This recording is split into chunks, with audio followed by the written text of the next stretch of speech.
Se dice que un mal día puede cambiar a cualquiera, y vaya que David Martínez tuvo un pésimo día. Su triste situación económica, sumada a la muerte de su madre, lo llevaron a sumergirse en un mundo completamente diferente, el mundo de los cyberpunks, un lugar en donde la adicción por la tecnología y el dinero solo pueden terminar de dos formas: la muerte o la locura provocada por la ciberpsicosis, que prácticamente son lo mismo. Sin embargo, a pesar de las desventajas de ser un cyberpunk, no todo fue malo para David. Gracias a su nuevo estilo de vida, logró encontrar una razón para seguir viviendo, un objetivo por el cual valían la pena todos los riesgos que había tomado desde que se implantó un Sandevistan en su columna vertebral. Así es, como les prometí en la review de Cyberpunk, hoy hablaremos de David Martínez. Comencemos. La historia de David inicia con la neurodanza de James Norris, un hombre que perdió la razón al no poder soportar un Sandevistan, una especie de implante militar. Fue una víctima más de la ciberpsicosis, una enfermedad que caracterizaba a la serie favorita de David, los Set Runners. Ver ese tipo de contenidos era su pasatiempo favorito. Si bien podía ser algo turbio, ya que no muchos disfrutan ver la muerte de otros, esa era su forma de desconectarse de los problemas diarios. David era un joven que vivía por el sueño de otra persona. Su madre quería que algún día trabajara para una gran corporación conocida como Arasaka. En la ciudad donde vivía, Night City, el dinero era poder, y la única forma de asegurarse de tener un futuro era trabajando para una de estas corporaciones. El problema es que si bien David era un excelente estudiante, todo el mundo en la academia de Arasaka lo trataba como si no valiera nada dada su situación económica, y las cosas no mejoran cuando termina dañando parte de las instalaciones por culpa de no usar el equipo adecuado. Cuando su madre asume el costo por las reparaciones, David decide ser honesto con ella. Le dice que no quiere ser como esos sujetos, no le interesa estudiar para ser un ejecutivo de Arasaka, lo que quiere es empezar a trabajar para poder ayudarle. En este punto es donde sucede uno de los momentos que más marcarían a David por el resto de su vida. Su madre empieza a llorar mientras se pregunta ¿para qué trabaja si él no quiere estudiar? La única razón por la que ella se sobreesfuerza al punto de quedarse dormida en el sofá es porque quiere que David tenga una vida mejor, quiere que le demuestre a esos ricachones que él puede llegar a la cima.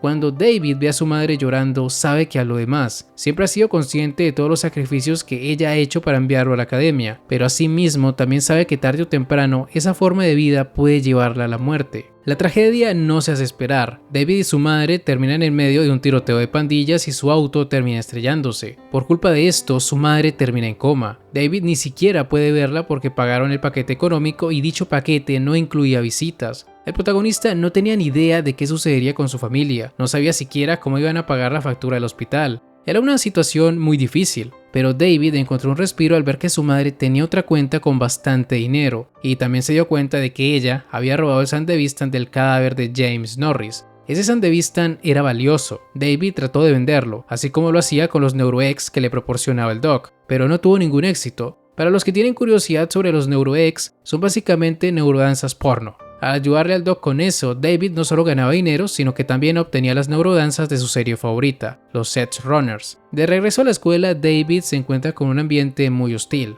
Katsuo, el tipo que lo odiaba, empieza a decirle cosas sobre su madre, que era imposible que con un salario tan bajo como el que tenía, pudiera enviarlo a la academia. David se molesta por eso. Sabe que su madre roba partes cibernéticas de los cadáveres que transporta en su trabajo como paramédica, pero aún así ella solo lo hace para darle una vida mejor. Que Katsuo hable mal de ella no le hace ninguna gracia. Él intenta ponerlo en su lugar, pero Katsuo le da una paliza dado que tiene mejor tecnología en su cuerpo. Esta derrota marcaría el inicio de la posterior adicción de David por las mejoras cibernéticas. Esto porque antes de irse, Katsuo le dijo que con su cuerpo orgánico no tenía ninguna oportunidad contra él. La vida no estaba siendo muy bondadosa con el protagonista y las malas noticias apenas estaban empezando. Una vez lo dejan tirado en un callejón, David es informado sobre la muerte de su madre. No lo podía creer. Se suponía que la cirugía había sido todo un éxito, pero al parecer su cuerpo estaba tan débil por la carga de trabajo que no pudo sobrevivir. David tuvo que cremar a su madre casi de inmediato, y camino a su casa solo le llegaron mensajes sobre todas las deudas que habían acumulado. La deuda con la academia, el alquiler, los servicios públicos. Incluso Katsuo lo llamó para decirle que su madre buscó su propia muerte. Para este punto David lo había perdido todo, no tenía nada ni a nadie a quien pedirle ayuda. En su desesperación decía hacer algo muy drástico.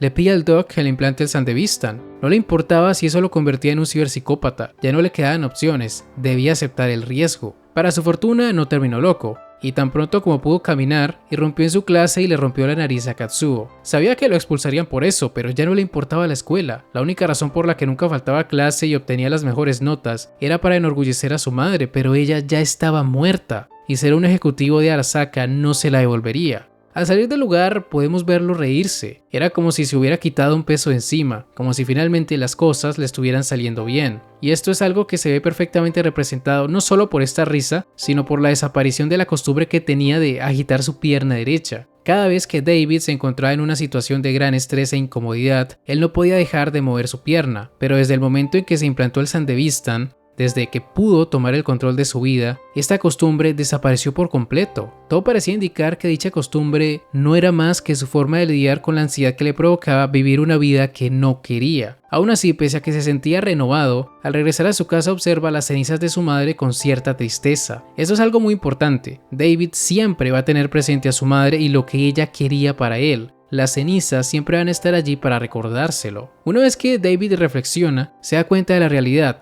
No tiene cómo vivir, no tiene trabajo ni tampoco estudia. Decide salir a tomar aire para pensar en su futuro y allí es cuando su vida cambia por completo. Mientras viajaba en el metro, conoce a Lucy, una joven que había intentado robarlo y que al ver su talento con el Sandevistan, le propone trabajar robando chips. A partir de ese momento, Lucy llevaría a David a un mundo totalmente distinto. Aprende a utilizar el Sandevistan y al final del día, cuando termina inconsciente por el uso excesivo del implante, comprende que no puede excederse con este.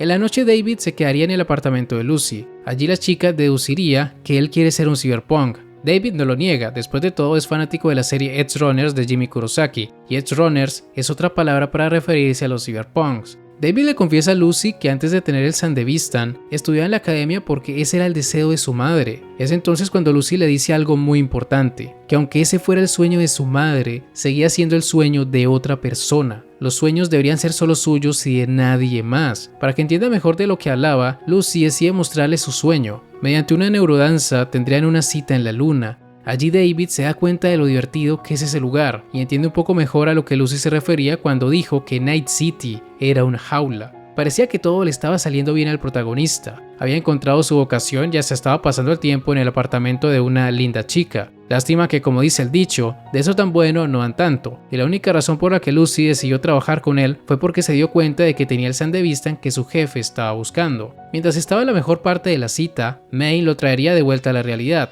Quería su Sandevistan de vuelta y para ello no tenía ningún problema en quitárselo a un cadáver. Sin embargo, para fortuna de David, este logra salvarse ya que Maine era un conocido de Gloria y porque además logró demostrarle tanto a él como a su equipo que puede usar el Sandevistan. David termina pidiéndole a Maine que le permita unirse a su grupo. No quería desperdiciar la oportunidad de ser un cyberpunk y además necesitaba encontrar una forma de devolverle el dinero que le había pagado a su madre. Maine termina aceptando su propuesta y tras completar su primer trabajo con éxito, se convertiría en su protegido. Él enseña todo lo que sabe, le advierte sobre no confiar en nadie que no sea el mismo y le dice algo que seguiría aumentando ese deseo posterior por conseguir más mejoras. Si algo te hace más fuerte, tómalo. Ese es mi estilo, ya sea cromo o mi equipo. Curiosamente David terminó tomando ambas cosas, pero todavía falta mucho para que hablemos de eso. Antes de llegar allí, David logró crear una buena relación con todo el equipo de Maine. Era su nueva familia, por decirlo de alguna manera. Todos lo trataban bien. Pilar lo llevaba a ver NeuroX, Rebecca le daba propinas y estaba pendiente de él y Maine se convirtió en su figura paterna. Incluso lo ayudó a acercarse a Lucy. Maine sabía que David estaba interesado en ella. Bueno, todos lo sabían realmente. David no pudo ocultarlo, pero no sabía cómo hacer que ella se interesara en él. Al principio creyó que al hacerle preguntas capciosas podría descifrar sus sentimientos. Luego intentó ser más rápido que ella en los entrenamientos, hasta cambió sus pulmones para ser más rápido, pero el problema no era ese, no se trataba de su físico, era simplemente falta de comunicación. Lucy sí estaba interesada en él, pero temía que David la odiara por haberlo engañado durante su cita en la luna. Ambos pudieron resolver estos problemas tras la muerte de Pilar, una muerte que toma a David completamente por sorpresa. Esa sería la primera vez que se encontraría con la ciberpsicosis directamente. David está impactado, no fue capaz de reaccionar a los disparos del asesino, pero una vez que vio a Lucy en peligro, retomó la compostura y dejando atrás todas sus dudas sobre el uso de armas, le hizo un agujero al tipo en toda la cabeza. Ser capaz de disparar un arma representa el fin de la pureza entre comillas de David.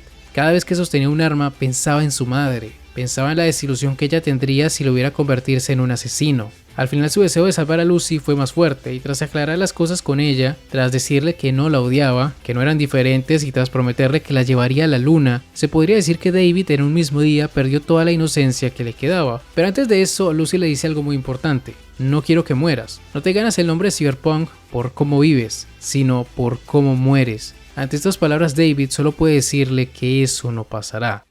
Tener sexo le cambia la vida al protagonista. Tal como le dice Maine, ya no parecía el sujeto depresivo de siempre. Y esto se nota bastante en su forma de hacer las cosas, se le ve mucho más seguro y hasta propone un plan para conseguir la información que Faraday quería de uno de los ejecutivos de Arasaka. Para ello necesitarían la ayuda de su ídolo, Jimmy Kurosaki, aunque al final ni tan ídolo era, porque David no tuvo ningún problema en intentar secuestrarlo, cosa que le sale al revés porque Jimmy no era cualquier tonto y hasta terminó torturándolo haciéndolo vivir una y otra vez esas neurodanzas que tanto le gustaban, pero con la diferencia de que estaban editadas para que fuera él quien muriera. Tras ser salvado por Lucy y Dorio, David le dice a Jimmy que no se convertirá en uno de esos locos, pero su ídolo le responde que eso es lo que todos dicen. La realidad es que solo existen dos desenlaces para aquellos que se obsesionan con las mejoras cibernéticas: o se vuelven locos, o se mueren antes de que eso pase. No importa si se cree especial, al final a todos les pasa. La serie Edge Runners, que tanto adora, es el mejor ejemplo de que nadie está a salvo de la ciberpsicosis. Por más resistencia al cromo que tenga, el hecho de que Jimmy le sonría antes de morir mientras secuestraban a Tanaka representa que los días de David estaban contados. El secuestro de Tanaka no resultaría tan bien como creían. En el proceso, David tuvo que ver cómo lentamente Maine caía en la locura, y al mismo tiempo también notaría que algo le pasaba a Lucy. Ella escondía algo con respecto a Arasaka. Como Kiwi había sido herida por Maine, la única que podía robar los datos de Tanaka era Lucy. Pero al notar que algo no andaba bien con ella, David le dijo que mejor no hiciera ese trabajo. Pero no era tan fácil, ya no podían escapar, tenían que terminar lo que habían empezado. Lucy, algo desesperada, le pide que le diga que puede hacerlo. Tras ver su actitud, el protagonista no puede negarse, termina diciéndole que necesita que lo haga, cree completamente en ella. Mientras roban los datos, Tanaka despertaría y es aquí cuando le hace una pregunta clave al protagonista: ¿qué quieres hacer? Si bien David ya estaba bastante alterado tras enterarse que Tanaka lo conocía, esa pregunta lo tomó totalmente por sorpresa. Hasta ese momento él solo había vivido por el sueño de otros, y si bien él quería ser un cyberpunk, no tenía muy claro hasta dónde quería llegar. El problema es que no había tiempo para pensar en su futuro, no había tiempo para pensar en nada realmente. Debían escapar de la policía lo más rápido posible. Mientras bien hacía tiempo, David llevaría a Lucy al auto de escape. Él quería regresar para salvarlo, pero su novia estaba en contra. Tenía miedo de perderlo, estaba ocultándole algo claramente. David se percata de esto y de forma irónica le pregunta si no va a decirle que puede hacerlo. Acto seguido se va del lugar. Cuando encuentra a Maine, siente mucho miedo. Sabe que enloqueció y aún así quería enfrentar a Mastak con él, pero ni siquiera podía sostener su pistola sin temblar. Maine estaba listo para morir, pero él no, y su mentor lo nota. Antes de que todo explote, Maine le pide que huya. David no quería perder a otra persona importante para él, le debía muchísimo a Maine. Sin su ayuda nunca se habría convertido en cyberpunk, ni tampoco habría podido salir con Lucy. Para David resulta muy doloroso abandonarlo. Cuando regresó al auto con su brazo, todavía estaba en shock. No podía procesar lo que había pasado. Lo único que sabía es que sentía una profunda tristeza. Tras la muerte de Maine, David sería a cargo del equipo y se implantaría el brazo de su mentor. Se tomó bastante en serio la filosofía de tomar todo lo que lo hiciera más fuerte. Para esta época David se había vuelto adicto a las mejoras, era casi un robot. Seguía creyendo que su resistencia al cromo era especial, pero los temblores en sus manos ya habían empezado a afectarlo. Cuando sale a las afueras de la ciudad con Lucy, ella le dice que no ha cambiado, sigue viviendo por el sueño de otros, ya no siente miedo por ella, solo teme por su muerte. Tal como le dijo Jimmy, la ciberpsicosis siempre termina afectando a todos. Poco a poco David empieza a perder el control. Incluso asesina a una mujer inocente. La culpa que siente por eso lo consume. Desde que eso le sucede, pasa las noches en vela mientras observa las cenizas de su madre. David se da cuenta que ha enloquecido. No sabe a cuántas personas ha asesinado. Ya no puede vivir siquiera sin utilizar altas dosis de inmunodepresores, pero a pesar de todo eso, no puede parar. Al igual que Maine, siente que ya no hay marcha atrás. Le dice a Lucy que no puede quitarse los implantes, no hasta que cumpla con la tarea que su madre y Maine le dejaron. Si ustedes me preguntan cuál era dicha tarea, les diría que esto no era más que una mentira de David. Su madre solo quería que él tuviera una vida mejor y Maine le pidió que siguiera viviendo. Al igual que Lucy, David estaba ocultando algo que ni siquiera podía decir a la persona que más quería. Así como su novia intentaba salvarlo de Arasaka, David estaba intentando salvarla de Night City. El protagonista estaba dispuesto a dar su vida con tal de asegurar el futuro de Lucy. Incluso sin la intervención de Faraday y Arasaka con el tema del exoesqueleto, David ya estaba preparado para morir. El secuestro de Lucy solo aceleró el proceso, pero eventualmente el desenlace sería el mismo. Algo muy interesante de la ciberpsicosis de David es cómo este tiene breves flashbacks de su pasado. Recuerda la pelea contra Katsuo, sus paseos por el vecindario y, lo más importante, recuerda la conversación que tuvo con su madre antes del accidente. Resulta algo desgarrador que aún al borde de la muerte siga pensando en llegar a la cima de Arasaka tal como ella quería. Tras rescatar a Lucy, David se da cuenta de que nunca fue especial. Su resistencia al cromo no era nada comparada con la de Adam Smasher, pero eso no importaba. Lo que importaba era asegurarse de que Lucy estuviera a salvo. Lo importante era poder cumplir con la promesa que le hizo la primera vez que se besaron, que la llevaría a la luna. Tras tantos sueños heredados, tras tantas preguntas sobre su futuro, al final la verdad sale a flote. Desde un principio David ya tenía decidido cuál era su sueño. Quería que Lucy cumpliera el suyo. En el pasado no pudo salvar ni a su madre ni a Maine, pero si conseguía salvar a Lucy podría morir tranquilo. Después de todo siempre quiso ser un cyberpunk, y no te ganas ese nombre por cómo vives, sino por cómo mueres. Al final David se ríe de su destino. Antes de que Adam Smasher lo asesine, sonríe sabiendo que logró salvar a la persona que más amaba. Si bien tuvo que pedirle perdón por no poder acompañarla a la luna, por lo menos murió sabiendo que ella podría cumplir su sueño. David fue un personaje marcado por la tragedia. La impotencia que sentía tras la muerte de su madre lo llevó a tomar el control de su vida de una forma un poco violenta.